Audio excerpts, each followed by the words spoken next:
Путевые дневники записаны Цибеном Жамцарано во время научной экспедиции по Иркутской губернии, Забайкальской области и Монголии.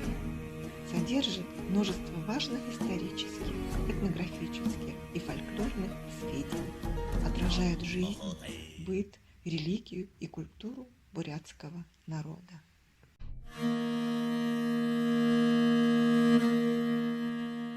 О происхождении некоторых ангонов, шаманских богов.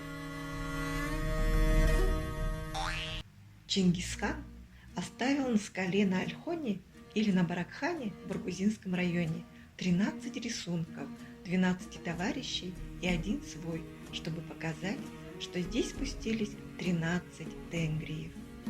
Харидоевцы впервые стали почитать 13 наенов.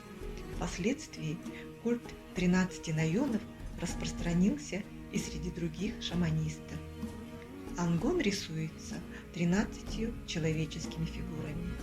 С вышеупомянутыми двумя шаманами составилось 15 наенов. Харидоевцы отдали свою красавицу за аларца замуж, так как вследствие разорений от тунгусов и от войск Бубы-Былы хоринцы не имели ни скота, ни денег.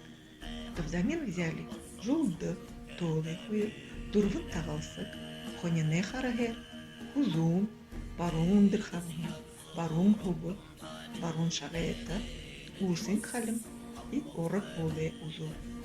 Ливерную часть туши, сваренную баранью голову, 4 бараньи ножки, длинный позвонок, шейный позвонок, правое верхнее ребро, правое нижнее ребро, правую лодыжку, крестец, кончик хвоста.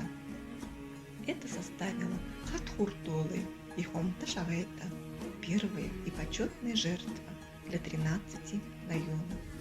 Вдевали мясо на нож лезвием к наенам. С тех пор хоринцы разбогатели и размножились.